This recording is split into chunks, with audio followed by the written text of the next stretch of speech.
तुळजाभवानी मंदिराच्या जमीन घोटाळ्यात 4,000 एकर जमिनीचा घोटाळा झाल्याची शक्यता वर्तवली जात आहे। सीबीआय चौकशीचे आदेश देऊनही अद्याप कुठलीही कारवाई झालेली नाही। महाराष्ट्र मंदिर महासंघ आणि हिंदू जनजागरण समितीच्या पदाधिकाऱ्यांसोबत संवाद साधलाय लोकशाही मराठीचे प्रतिनिधी काकासाहेब कांबळे यांनी।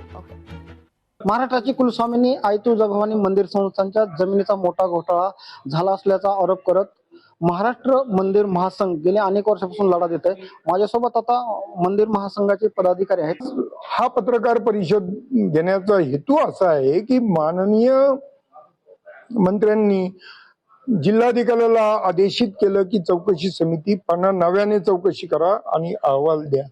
आमची विनंती, आमची आग्रही मागणी अशी आहे की जर 2010 ला एक अहवाल ऑलरेडी आलाय, तो जमिनीच्या बेकायदेशीर हस्तांतरणाचा आहे, तर आता जे चौकशी होईल ती ऍक्शन टेकन रिपोर्ट सारखी असावी।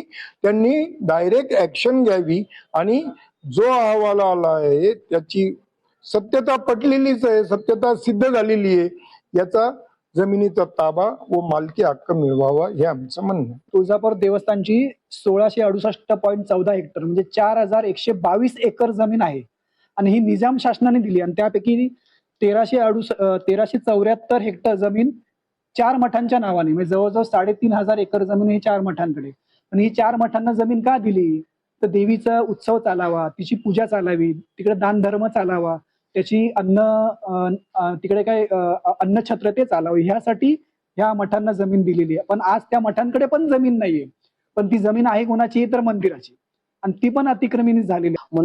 मंदिराच्या जमिनीत ज्यांनी घोटाळा केला त्यांच्यावर कडक कारवाई होईल अशी मागणी त्यांनी आता केलेली आहे। काकासाहेब कांबळे, लोकशाही मराठी, धाराशिव। लोकशाही मराठी ऐका, पहा, जागरूक रहा।